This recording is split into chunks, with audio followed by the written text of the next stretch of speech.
Hello and welcome once again. Scope of supply, meaning and scope of supply. We have already discussed about the evolution of GST in India. GST के विकास के बारे में हम लोग already पहले पढ़ चुके हैं पहली मेरी वीडियो में, जो कि आप इसमें देख सकते हैं। और ये वीडियो मैंने बनाई थी और इस वीडियो के ऊपर आप जो है क्या कहते हैं जाकर इसको भी चेक कर सकते हैं।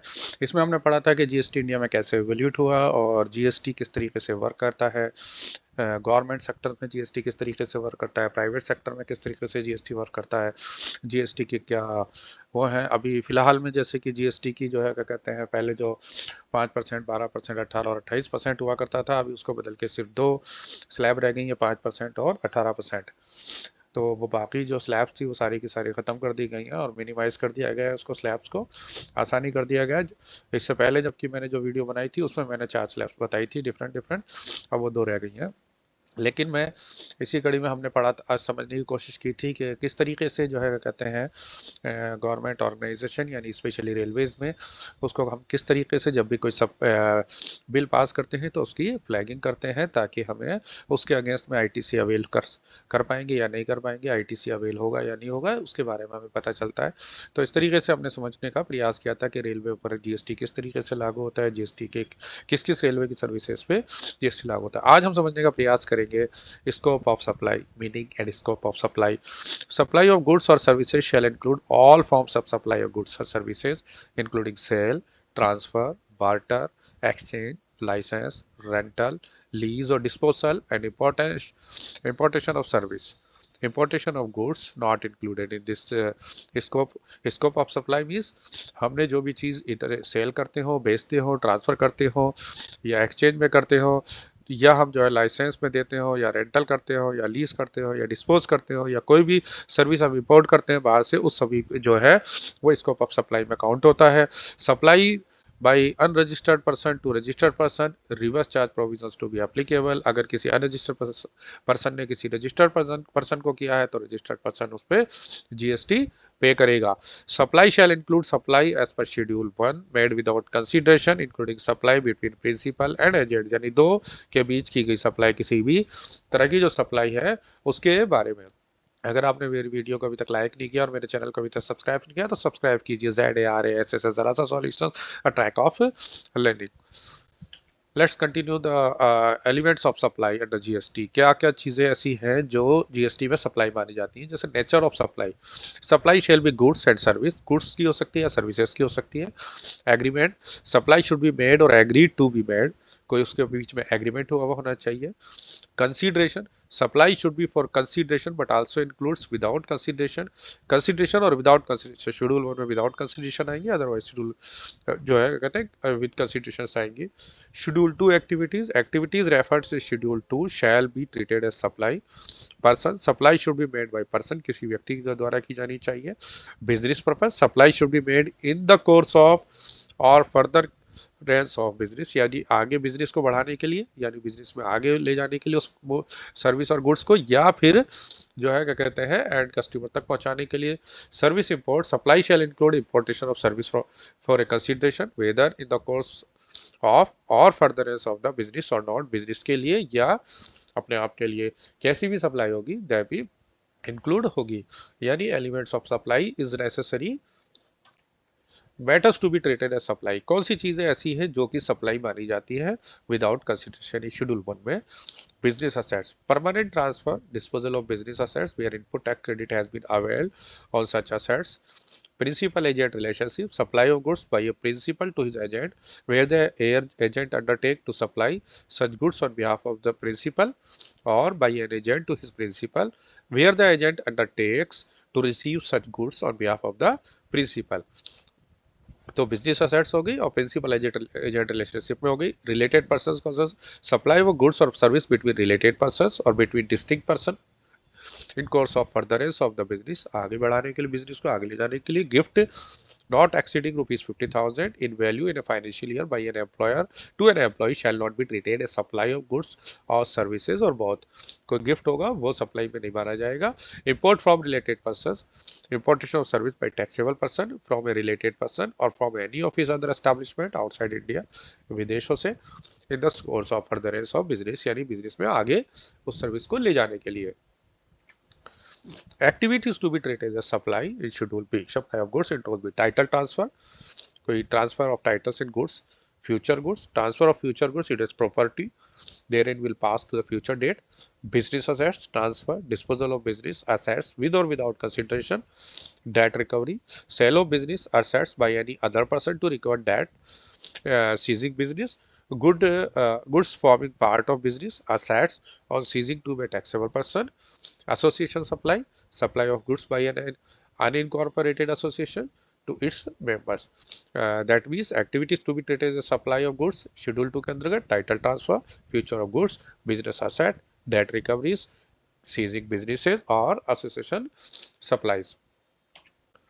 Activities to be treated as a supply of services schedule to continue और क्या क्या चीज हो सकती है property related transfer of right of use goods without transferring title lease tenancy easements licence to occupy land lease और letting out of building renting of immovable property railways के case में construction of a complex building civil structure और a part of thereof including a complex और building intended for sale of buyer wholly or partly except where the entire consideration has been received after issuance of completion certificate where required by the competent authority or before its first occupation whichever is earlier. Intellectual property, temporary transfer permitting the use of enjoyment of any intellectual property right, transfer of the right to use any goods for any purpose whether or not for a specific period for cash, deferred payment or other valuable consideration, IT services, development, design, programming, customization, adoption, upgradation, enhancement, implementation of information technology software, other services like job works or other goods, personal use making available of non-commercial use of business, agreeing to the obligation to refrain from an act or to tolerate an act or a situation or to do an act. So activities to be treated as supply under Schedule 2 more property related, constructions, intellectual property, IT services or some other services, job works or other goods, etc. Composite supply क्या हो सकती है? What can be the composite supply? Composite supply means a supply comprising two or more goods services which are naturally bundled and supplied with each other in the ordinary course of business, one of which is a principal supply. Example 1, Rajdhani ticket which also includes catering services alongside principal services of transportation of passenger. Example 2, transportation charges, packing charges, etc. charged in an invoice alongside principal supply of sale of goods. Tax on complete value of supply shall be applicable according to nature of principal supply. जो principal supply है अगर उस पर GST 18% लगता है तो इन सब चीज़ों पे 18% हो जाएगा, उस पर 5% लगता है तो सब पे 5% हो जाएगा, लाइक दैट. ये उस पर डिपेंड करेगा कंपोजिट सप्लाई हमेशा. आईजीएसटी प्रोविजन सेक्शन 7 और 8. सेक्शन 7 और 8 में आईजीएसटी प्रोविजन क्या है? Inter state supply, supply of goods or services in the course of interstate trade or commerce means any supply where the location of the supplier and place of supply are in different states. Example Rajasthan to Haryana. Supply of goods and or services to or by a sales developer or to or by a sales unit. Supply between goods and service include two different states, Jaipur to Delhi, two different union territories, state and union territories. Intrastate supply. Intrastate supply of goods and services means any supply of services where the location of the supplier and the place of supply are in the same state. Example Jaipur to Ajmer. एक ही state में है तो inter state supply, अलग अलग states में है तो inter state supply. जब इंटर स्टेट सप्लाई होगी तो आईजीएसटी लागू होगा, इंट्रा स्टेट सप्लाई होगी तो सीजीएसटी और एसजीएसटी लागू होगा. तो ये आपको समझने की ज़रूरत है. एक में आईजीएसटी आता है जब इंटर स्टेट सप्लाई होती है तो, और इंटर स्टेट सप्लाई होती है तो एसजीएसटी सीजीएसटी दोनों आते हैं. Place of supply of service section 12 general rules where service provider and service receiver are in India.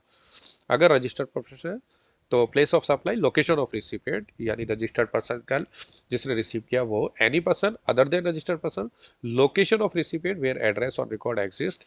In other cases location of supply of services. In case of board a conveyance such as vessel, aircraft, train or motor vehicle, location of the first schedule point of departure of that conveyance for the journey. अगर कोई सामान कोई चीज़ journey start होती है तो वहाँ से लागू होगा, नहीं तो अदरवाइज जहाँ भी रजिस्ट्रेशन है जिसको सप्लाई हुई है तो उस पर लागू होगा. फॉर एग्जांपल अगर जो है क्या कहते हैं मैं राजस्थान में हूँ और कोई मुझे सप्लाई जो है क्या कहते हैं बाहर से करता है, राजस्थान में सप्लाई करता है, तो राजस्थान जो है मेरा प्लेस ऑफ सप्लाई हो जाएगा। तो वो place of supply of services वो होगा जहाँ पर where service provider and service receiver are in India. तो वहाँ पर मेरा सर्विस रिसीवर जो है वो राजस्थान में है, अगर दिल्ली से उसने किया तो ये सर्विस रिसीवर एंड पॉइंट हो गया। तो जो सर्विस रिसीवर है वो जो है क्या कहते हैं इस बात के लिए एलिजिबल हो गया कि वो जीएसटी पे करेगा in the form of IGST वो पे करेगा। तो इसका मतलब ये हुआ कि जब आईजीएसटी वो पे करेगा तो वो अगर दिल्ली से अगर उसका टैक्सेशन तय होता तो फिर वो एसजीएसटी सीएसजी बनता है। इसीलिए जहां पर जो है क्या कहते हैं सामान किसी चीज के द्वारा आता है, जैसे वेसल्स के द्वारा, एयरक्राफ्ट, ट्रेन और मोटर व्हीकल्स के द्वारा आएगा, तो जहां से सप्लाई आरंभ होती है यानी दिल्ली से सप्लाई आरंभ हुई तो दिल्ली का जीएसटी लगेगा, यानी एसजीसी सीएसजीसी यूजीएसटी लागू होगा यूनियन टेरिटरीज होने की वजह से। In case of transportation of goods, including mail or courier, for registered person other than registered person, location of such person, location at which goods are handed over to for their transportation, जहां पर hand over की गई courier को वहां पर। In case of transportation of passenger यानी यात्रियों के केस में other than registered person, for registered person other than registered person, location of such person, location where the passenger embarks on the conveyance for a continuous journey, यानी जहां से बैठता है journey को अपनी कंटिन्यू करने के लिए, तो वो केस इसमें इंक्लूड हो जाएगा इस तरीके से।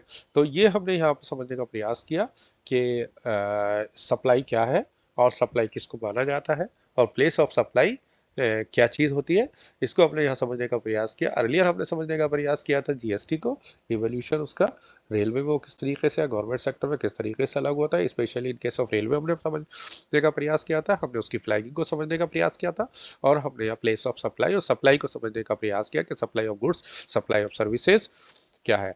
आप मेरे साथ लगातार बने रहिए और जीएसटी संबंध में मैं और भी वीडियोस आगे लेकर आऊँगा, तो सभी की सारी वीडियोस आप देखिए ताकि जो है जीएसटी को अच्छे से आप समझ सके। आगे हम फ्यूचर में हम समझने का प्रयास करेंगे आईटीसी।